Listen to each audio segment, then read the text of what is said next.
सारी इसमें थ्योरीज दी जाती है कि बहुत पैसा है, बहुत लिक्विडिटी है, सब कुछ ठीक है, लेकिन जो बिल्कुल ओल्ड इकोनॉमी के रूल्स हैं उसमें फिट नहीं बैठता है। आप कैसे समझते हैं? देखिए, जो आपने बात झटके की कही, वो झटके के आसार मुझको पर्सनली कम लगते हैं। ओके। क्योंकि जो सेंट्रल बैंक है, जो वहाँ का गवर्नमेंट है, they are trying for a soft landing जिसे बोला जाता है, कि धीरे धीरे धीरे स्मूथन आउट हो जाए। और जितने भी हमने इंटरेस्ट रेट 5, 5.25, 5.5 कितने टाइम से हैं, अभी भी वहाँ की जॉब मार्केट बहुत ही स्ट्रांग है। जब तक जॉब मार्केट स्ट्रांग रहेगी तब तक आपका कंजम्पशन हाई रहेगा, डिमांड रहेगी, इन्फ्लेशन कम नहीं आएगा। तो ये आप उस स्पाइरल में चल रहे हैं। पहले क्या होता था, आपने इंटरेस्ट रेट बढ़ी, कंपनीज ने ले ऑफ करे, अनएम्प्लॉयमेंट बढ़ गई, कंजम्पशन कम हुआ, इन्फ्लेशन कम हो गया। इस बार वो हो ही नहीं रहा है। तो या तो हमें लॉन्गर पीरियड के लिए इस इन्फ्लेशन को डाइजेस्ट करना पड़ेगा, क्योंकि और ग्रोथ, मुझे लगता है अब यूएस में नेक्स्ट लेग ऑफ ग्रोथ आएगा मैन्युफैक्चरिंग से। काफी चीजें यूएस ने अपनी dependence because of the geopolitical risks, आप या तो चाइना के लीजिए या ताइवान पे जो डिपेंडेंस, जो भी सेमीकंडक्टर्स था, उसके बाद एक लेसन लिया है कि lot of manufacturing needs to be done in the US itself. तो वहां से क्या हो रहा है, आपने मैन्युफैक्चरिंग लगाया, टैक्स सब्सिडी दे दी है, उससे क्या हुआ, जॉब मार्केट और बढ़ गई है। तो मुझे लगता है कि वो जो आपने बताया एकदम झटका आएगा, पर्सनली मुझे नहीं लगता कि वो झटके वाली सिचुएशन आएगी। और मार्केट्स में भी, फाइनेंशियल मार्केट्स और कॉर्पोरेट मार्केट्स में भी कहीं भी लेवरेज मुझे दिखता नहीं है। और झटका हमेशा लेवरेज से ही आता है। अगर आप जितने भी इवेंट्स देखें पास्ट में, एक खबर तो बीच बीच में आती रहती है ना कि बैंकों का मार्क टू मार्केट बहुत हो चुका है। अब वो चूंकि होल्ड टू मैच्योरिटी, इसलिए हाँ, वो इंटरेस्ट रेट से फर्क पड़ता है। और हमने देखा जो लास्ट ईयर क्राइसिस आया बैंक्स में, उसको भी 2-3 बैंक्स के अलावा बाकी को यूएस गवर्नमेंट ने फिर भी they have contained it within the system, they have managed it well so far. मुझे नहीं लगता कि वो जो फाइनेंशियल क्राइसिस जो हमने पास्ट में देखा है वैसा कुछ आएगा। ओके। अच्छा, ये जो खबरें चल रही, काफी राइट ऑफ करना पड़ेगा बैंकों को। हाँ, वो ठीक है, वो तो ठीक है, राइट ऑफ करना पड़ेगा, दैट्स फाइन। बट अभी भी कहीं भी बैड एसेट जो आप कहेंगे ना, राइट ऑफ का वो नहीं है। कमर्शियल रियल एस्टेट कहीं ना कहीं पॉकेट्स थोड़े थोड़े आपको दिख रहे हैं यूएस में, अदरवाइज आपको कहीं ऐसा बैड एसेट्स नहीं दिख रहे हैं। वो जो हम क्या करते हैं 2008 को एक्स्ट्रापोलेट कर लेते हैं, नहीं, वो तो गलत, वो तो गलत है। ये बिल्कुल सही बात है, ये दर्शकों को समझना चाहिए। वो एक ही कैटास्ट्रोफिक इवेंट सेंचुरी में एक ही बार होता है। बार बार उसको करके डर के आप आगे चलते रहेंगे तो बनेगा नहीं काम।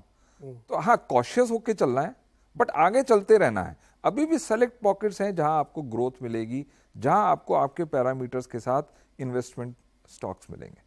एक्चुअली तो ये बड़ा इंपॉर्टेंट पॉइंट रखा है, अनुराग भी इसी तरफ इशारा कर रहे थे कि इस बार एसेट क्वालिटी की प्रॉब्लम नहीं है, इस बार इंटरेस्ट रेट की प्रॉब्लम है, जिसकी वजह से हो रहा है। एसेट क्वालिटी प्रॉब्लम है चाइना में, इधर अमेरिका में नहीं है। वहाँ पे दूसरे तरह की समस्या है कि बहुत महंगाई हो रही है, बहुत ब्याज बढ़ रहे हैं, ये सारी है, लेकिन एसेट क्वालिटी वहाँ रियल एस्टेट में इश्यूज हैं। और क्योंकि ट्रांसपेरेंसी नहीं रही है बुक्स की, नंबर्स की, तो वहां पर कहना बड़ा मुश्किल है। यूएस में जब कमर्शियल रियल एस्टेट की रीफाइनेंसिंग का टाइम आएगा, मैं कहता आने वाला होगा 6 महीने बाद, तब थोड़ी दिक्कत आएगी। थोड़े साइंस हैं, कमर्शियल साइंस है, कितना डीप जाता है। देखिए, सबको पता है 1.5 साल से तो बहुत लोग क्या है, धीरे धीरे देवर प्रिपेयर्ड फॉर इट। झटका कब आता है, एकदम आप गाड़ी जैसा आपने कहा चला रहे थे और एकदम स्पीड ब्रेकर आ गया, आपने एकदम दबाना पड़ा, किसी ने पैर हल्का किया तो पता है कि अगले 2 किलोमीटर में कहीं ना कहीं आएगा स्पीड ब्रेकर, तो आप धीरे धीरे अपने आप पे पहले ही सोच दिमाग में चल के चलेंगे। ओके, हाँ जी सुनील जी, इस समस्या का एक सोल्यूशन है सर मेरे पास, और बहुत आसान है वो। उसमें कुछ किसी को नहीं करना है, सिर्फ इतना करना है कि आप अपने इन्फ्लेशन का टारगेट उठा के 4% कर दीजिए, बात ही खत्म, कोई समस्या ही नहीं फिर तो। ऐसा कर देना चाहिए। और ये 2%, बहुत इंटरेस्टिंग बात है कि ये 2% किसने तय किया।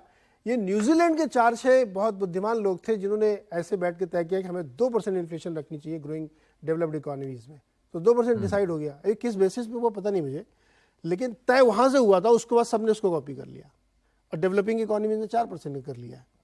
तो मैं तो कह रहा हूँ 2 का 4 कर दीजिए, प्रॉब्लम खत्म। अनुराग जी क्या समझ से नहीं रहेगी फिर तो आप कैसे देख रहे हैं सर इसको? नहीं कि ये 2 या 4 ये नंबर ये नहीं है कि प्रॉब्लम मैं बता रहा हूँ कि उनकी जो इन्फ्लेशन का कारण क्या था, सप्लाई साइड था। तेल के दाम की बढ़त के कारण इन्फ्लेशन बढ़ रही थी, मगर फेड का एक्शन डिमांड साइड पे था इंटरेस्ट रेट हाइक से। तो प्रॉब्लम यह है कि वो सोच रहे थे कि वो डिमांड को इतना कटवाएंगे कि तेल का डिमांड भी उसके साथ गिरेगा, तो तेल का दाम उस तरह से गिरेगा, क्योंकि इनको सप्लाई साइड फैक्टर्स के ऊपर कुछ कंट्रोल नहीं था। क्योंकि इंटरनेशनल प्राइसेस प्रिवेल होते हैं यूएस में, मगर यूएस ऑलमोस्ट बाहर से ज्यादा इंपोर्ट नहीं करती है ऑयल, तो वो सप्लाई साइड फिजिकल मेजर्स से। और सेकंड चीज क्या हुआ, एक फंडामेंटल प्रॉब्लम ये था मेरा, अनुराग जी शायद इसको दें, कि शेल गैस के जो वेल्स बंद हो गए थे, शेल गैस के प्रोडक्शन, शायद उनको थोड़ा ध्यान उसमें देना चाहिए था कि शेल गैस को कैसे रिवाइव किया, उधर कुछ सब्सिडीज देके कुछ करके, क्योंकि अगर वो शेल गैस उभर के आती ना तो ऑटोमेटिकली ये इन्फ्लेशन सप्लाई साइड का ऑयल का कंट्रोल में आ जाता। मुझे पता नहीं कि वो क्यों नहीं ऐसे कर रहे, क्यों गवर्नमेंट, क्योंकि प्राइवेट इक्विटी वालों के हाथ में चल गई है शेल गैस की कंपनियां, वो नहीं कर रहे हैं क्योंकि उनको लॉन्ग टर्म उसका कोई प्रॉफिटेबिलिटी नहीं दिख रहा है। पर क्या गवर्नमेंट कुछ कर सकती थी, वो एक मैं क्वेश्चन में अनुराग से पूछना चाहूंगा कि लोकल उधर शेल का सिचुएशन क्या है, क्या उधर रिवाइवल हो सकता है? तो वो करेंगे तो मेरे ख्याल में इन्फ्लेशन भी कम होगी, क्योंकि उनका जो रेट हाइक का प्रोग्राम काम ही नहीं कर रहा है। जॉब्स बढ़ रहे हैं यूएस में, कंज्यूमर्स और भी कमर्शियल क्रेडिट कार्ड की देखिए इंटरेस्ट बढ़े, फिर भी क्रेडिट कार्ड का यूसेज, रिवॉल्विंग यूसेज और बढ़ता जा रहा है, तो कंज्यूमर सेंटिमेंट उधर घट नहीं रहा है। तो नेचुरली ये इंटरेस्ट रेट हाइक की पॉलिसी कितने हद तक इन्फ्लेशन को कर पाएगी, यही मेरे मन में बहुत बड़ा डाउट है। तो शायद मैं अनुराग जी से पूछूंगा कि ये सही डायरेक्शन है जा रहा है, तो 2% करने के लिए उसको डेफिनेटली फिस्कल और सप्लाई साइड में ही मेजर्स लेनी चाहिए ना अनुराग जी? नहीं तो सुनील जी, इसमें ऐसा है कि जो डायरेक्शनल व्यू है ना, वो ये है कि रिपब्लिकन्स आके उसको ओपन अप करते हैं और डेमोक्रेट्स आके उसको कॉन्स्टेंट कर देते हैं। अभी शेल का चैलेंज ये, तो अच्छा, 2 एंड पे देखिए आप। एक है रिफाइनिंग कैपेसिटी, और यूएस की रिफाइनिंग कैपेसिटी सिंस 2020, मैं वो मिलियन बैरल्स ना बोल के, बिकॉज वो इनएक्यूरेट हो सकता है, अबाउट 15% डाउन है इन द लास्ट 3 years, 3 और एक्चुअली फ्रॉम 2019, विच मीन्स कि US doesn't want to refine it here, और वो जो रिफाइनरीज उसको एक रिवर्क में आती हैं, वो उसको शट डाउन करके बोलते हैं इसको आप शुरू नहीं कीजिए। So one is that capacity which is which has reduced the US output by 10% within US. On production, Sunil ji, वही है कि एक तो इन्होंने इनको फाइनेंशियली कांस्टेंट किया, ESG ला करके वो फंडिंग नहीं कराते हैं उनकी, तो that is one constant. Second is all the licensing, ये जो होते हैं ड्रिलिंग लाइसेंसेस, इसको आप Biden government is kind of behind the scenes very constructive on this.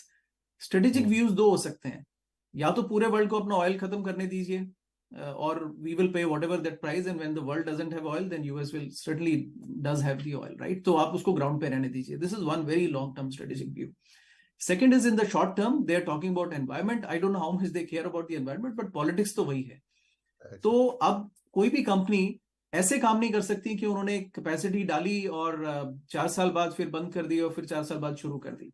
This is very difficult for at least any of the bigger companies to do. So ये 2 constant है जिसकी वजह से सुनील जी शेल उतना जल्दी kick off नहीं कर पा रहा जो 13, 14, 15 में हुआ।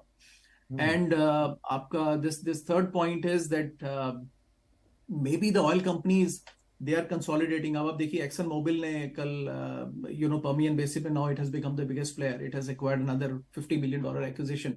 सो all what they are thinking is कि कम प्रोडक्शन करके प्राइस हाई रखते हैं, उसमें क्या नुकसान है? So ultimately corporates benefit when the oil prices rise. सो ये 2-3 चीजें हैं, but democratic government certainly doesn't think कि ऑयल प्राइस कम करके इन्फ्लेशन कम किया जाए। ये डेवलपिंग कंट्रीज में ये थॉट होता है, because they import all the energy, but US में ये थॉट एटलीस्ट बिल्कुल नहीं है। कई जगहों पे मैंने ये भी देखा है कि रिफाइनिंग कैपेसिटी लगी ही नहीं है, नॉट ओनली यूएस, बाकी जगहों पे भी यही हो रहा है, क्योंकि नया इन्वेस्टमेंट नहीं आ रहा है, रिफाइनिंग में भी नहीं आ रहा है और नए ब्लॉक्स में भी नहीं आ रहा है। तो उसका भी असर है कि आपके थोड़े एलिवेटेड प्राइस है। तो अनुराग की बात सही, ज़्यादातर असर इमर्जिंग पे आएगा, उनके ऊपर बहुत फर्क नहीं पड़ेगा। तो ये तो थी